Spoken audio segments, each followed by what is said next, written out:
You're watching Notepad. I'm your host, Ibrahim Sani. We're taping this interview here at Permata Sapura, and later on, in my discussion with AT&S CEO over at Four Seasons here at the KLCC Business District.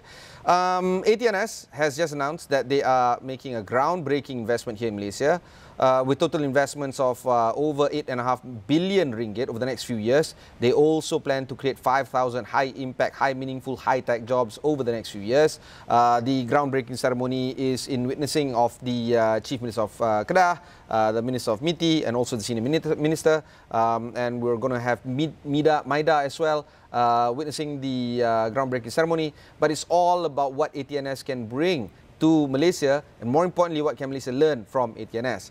This is a company that has been around for quite some time, and this is a company that is involved in a lot of high-tech design, manufacturing and printing of the circuit boards and substrates for semiconductors.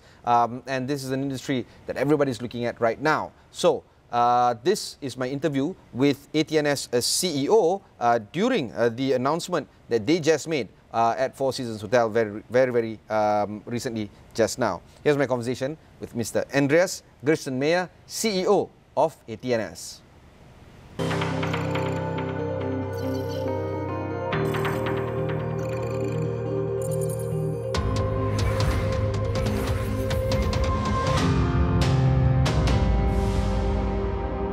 Modules have become popular as they offer several advantages over single PCB solutions, such as the combination of one or more functions in a single package, high integration on compact form factor, improved performance, and cost effectiveness.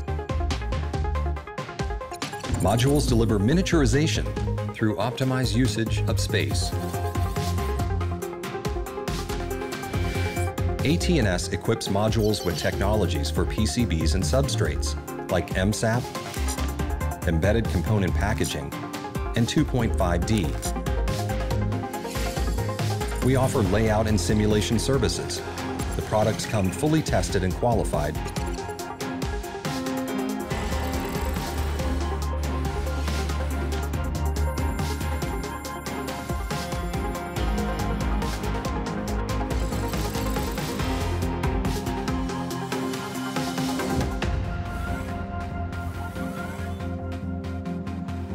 AT&S solutions for sensing modules, processing modules, power management modules, GPS modules, and connectivity modules. We offer a wide range of technologies and services for your module needs.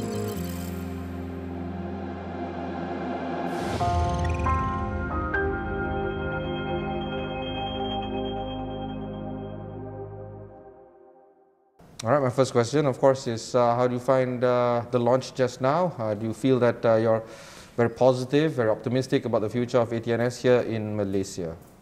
For sure, I think we have been proven that we made the right decision to come to Malaysia, to Kulim High-Tech Park. The big advantage what we experience here is a great support. Especially the Maida organization is outstanding. So what we have seen all over the world when we did our scouting, the location scouting, we have never experienced a quality level of support like this. So this is really, for Malaysia, a competitive advantage. Of course, to say that AT&S is a global company is an understatement. You're everywhere. And for you to give this endorsement to Maida truly is something quite remarkable. But on the specifics of why Malaysia, in fact, why Kulim High-Tech, could you share with us some of the ideas that went through your selection process and how Kulim High-Tech Park ended up as the, I guess, winner? Yeah, as I said, it was a global scouting process. We were in all countries which you could think about. In US, in some places in Europe, some places in Southeast Asia. We finally narrowed down the entire thing to a short list and finally decided for Malaysia. I think the main decision impacting factors were, first of all, the experience of the country in the semiconductor supply chain. It's a more than 50 years experience, well mature supply chain, and I think this was a very important part. Out of that, our expectation is that also the the capabilities of people, the capabilities of universities and so on are on a very high level because everyone is aware of the specifics of this industry. And third, it's somehow the integration, the embedded position of Malaysia in the global semicon supply chain. So it's not only the local supply chain, it's also the global one. How we can bring in materials, how we can bring in equipment, how we can ship to the next partner like the OSATs for the packaging, either in Malaysia or outside of Malaysia. And this is all around the place. So I think the accessibility is very good. And finally, as I said before, skilled labor force is a very important part for us.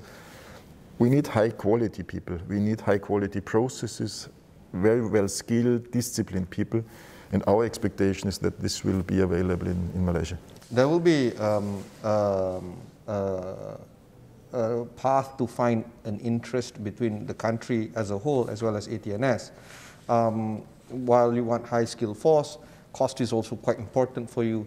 We want to move up the supply chain of semiconductor. You're right, 50 years is good, but at the same time, we want to be designing IC chips. We want to make sure that our delivery process is quite important, and perhaps we can share our knowledge with the higher income nations to a point where we can, own that designing part, right?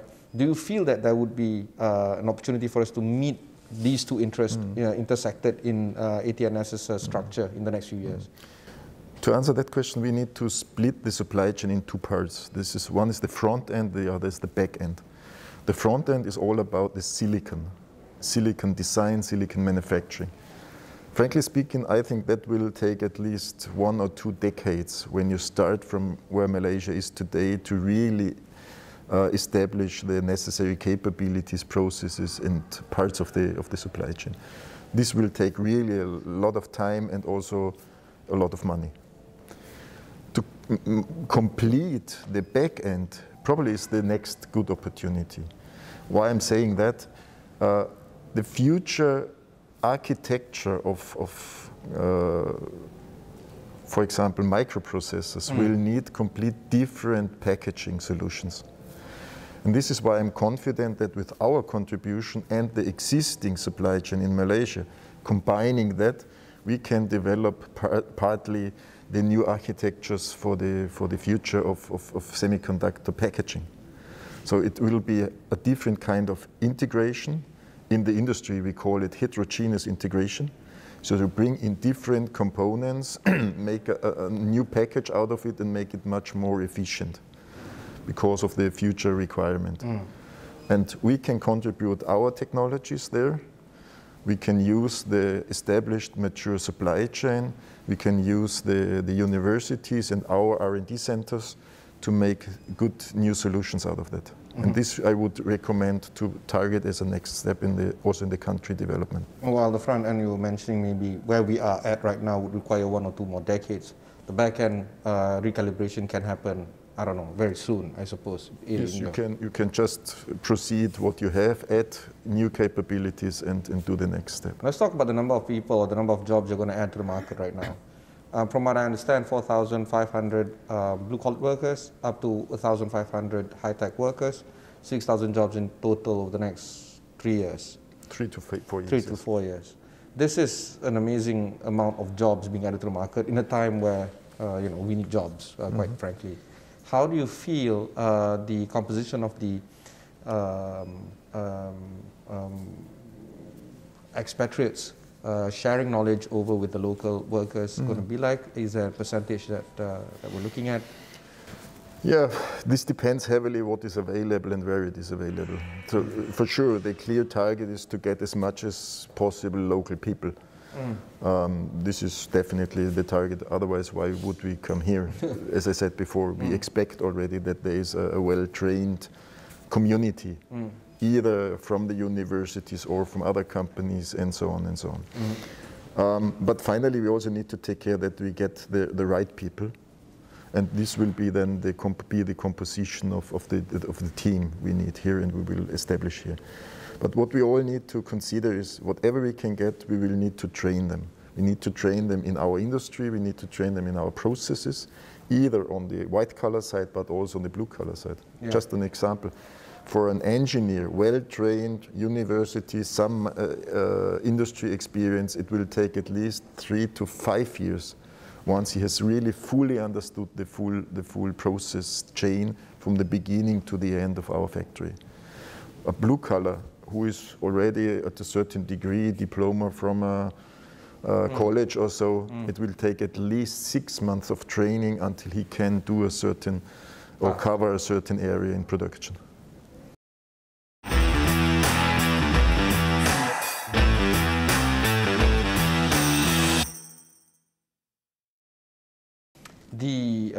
I just want to take a step back from AT&S and probably ask you as a market observer as well. You're in an area where at the time being there's a shortage of semiconductors. There's also a big problem with supply chain globally. Developed and non-developed markets are now struggling to send goods across the ocean. Do you foresee these kind of troubles to persist in the near term, or do you feel that this is just a temporary hiccup? Eventually people will resolve semiconductor shortages, will resolve supply chain issues? Basically, we would need to differentiate a little bit what kind of semiconductors we are talking about, because this is different kinds of course. The one would be the memory part, the other would be, for example, the microprocessors or others.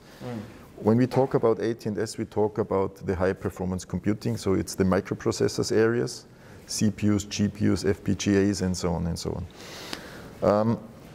If we have a closer look on that part of the market, you can easily see that on the one hand side, the silicon shows, or the semicon numbers on unit numbers show a certain growth. But due to changes of the architectures of these components, the shortage in the IC substrate, which is our component or our part in the supply chain, is significantly bigger. Because, as I said before, of the architectural changes of the packages. So IC substrates will become larger as a footprint because more silicon will be put into the package. They will get higher layer count because they need to fan out more functionality. So, and we have the market growth. So what we see from the market, we have 3 times the growth in the IC substrates compared to the semicon growth in total. So the shortage in the IC substrate is expected somehow to last until 2025 from today's perspective. And of course, distribution and supply chain issues. What's your view on that? Yeah, I think this is a result out of the situation we had observed in the pandemic. We have a very sharp decline, so everything was globally more or less stopped because nobody really knew how it is progressing, how it is developing. And then we had a very sharp recovery. So everything is now unbalanced. So it will take, I think, at least 1 or 2 years to rebalance the global supply chains in the recent conditions and environment. But I think then this part of the issues will be solved.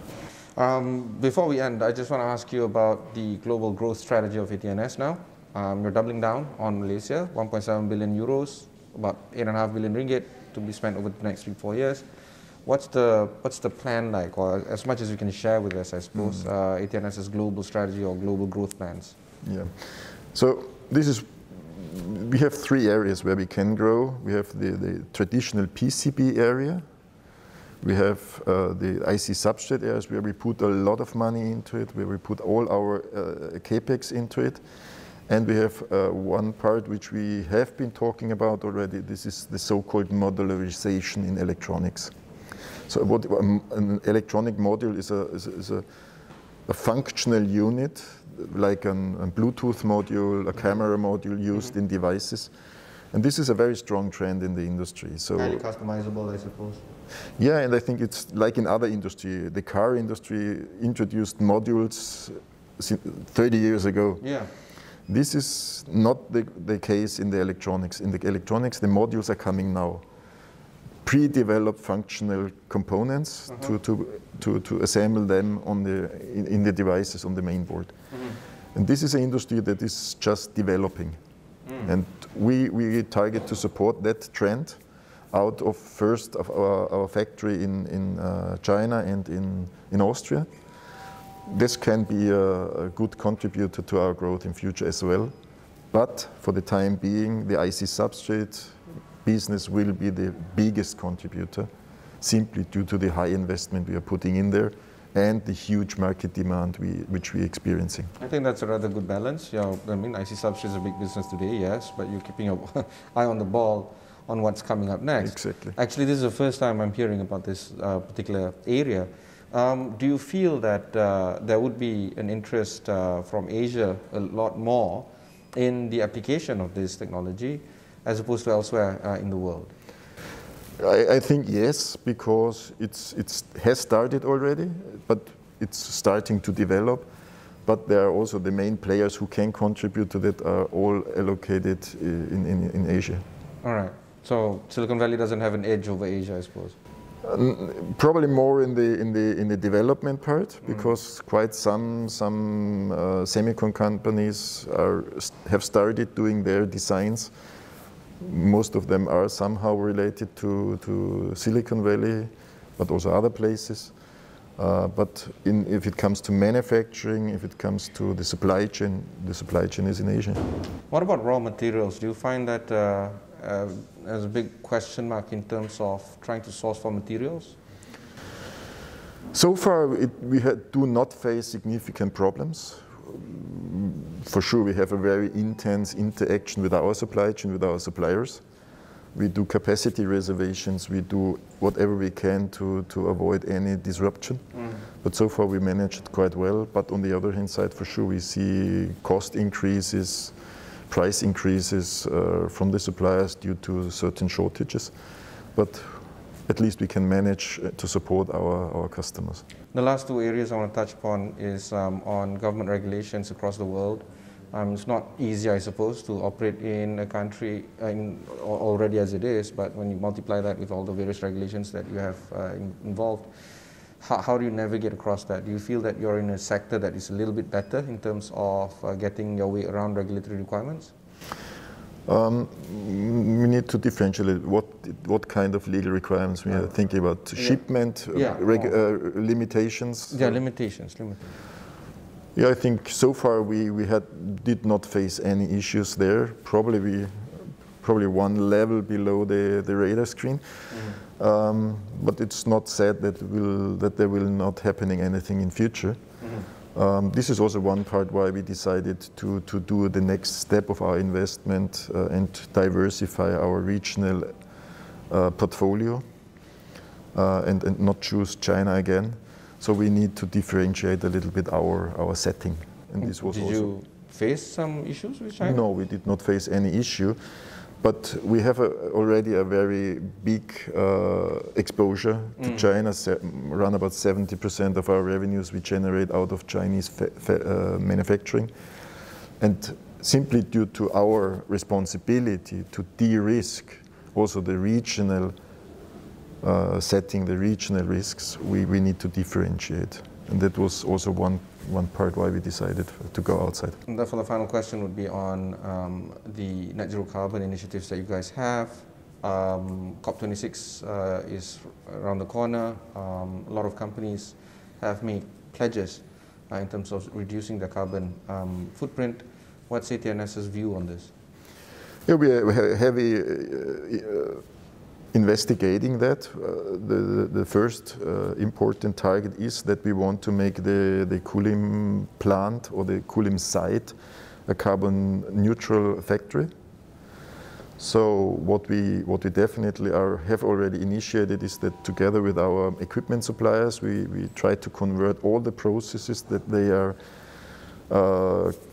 able to be carbon neutral. Means we will use only electricity to power off. Sometimes in the past we have used natural gas and things like that. This will be eliminated so that we really can some sort of offset.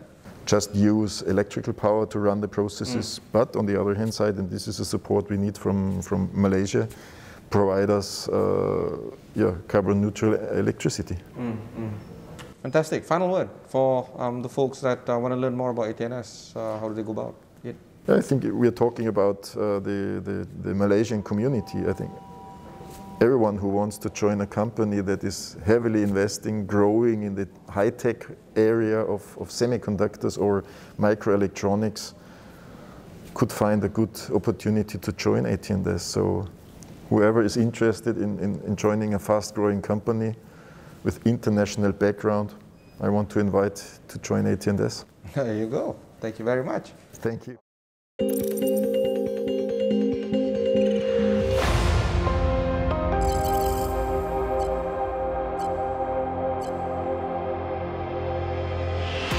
Smart processes, industrial Internet of Things, and artificial intelligence, Industry 4.0 has become reality. The introduction of 5G infrastructure, together with innovations in sensor technology, has enabled the decentralization of facilities and real-time availability. At the same time, it has created an enormous demand for communication, bandwidth, and reliability. AT&S is powering 5G through its contribution to antenna modules with sub-6 GHz technologies. Our high-frequency PCBs meet the requirements of millimeter wave communication. They are optimized for high-frequency applications, maximizing communication speed and quantity, while reducing latency to a minimum. Automation plants have become sensible self-learning systems. They utilized advanced sensing technology and logic controllers, both of which are engineered with AT&S know-how for machine communication.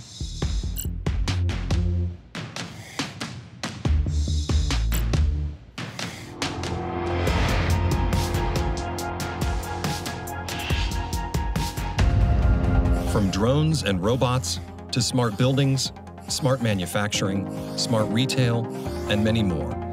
The AT&S portfolio comprises key technologies for all areas of industrial applications, like multi-layer and HDI any-layer PCBs that add more functions on less space with increased signal integrity.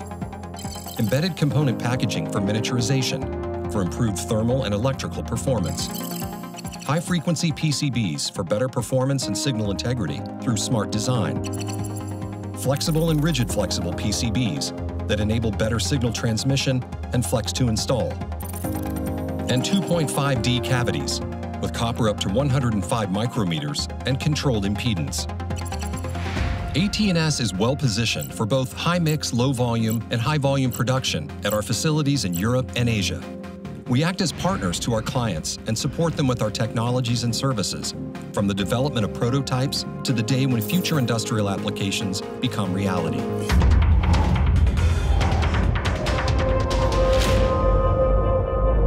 From conception to serial production for the industry. AT&S, the first choice for advanced applications. That was my conversation with Andreas Gerstenmayer, CEO of AT&S. If you've missed any part of this show, just head on to astroawani.com, look for Notepad over there. There are plenty of interviews like this that can be found there. We are taping this show on premise at Permata Sapura. And of course, you can hit me up on Twitter at Ibrahim Sani, wherever you find me, as well on social media. Until then, thanks very much for watching and goodbye.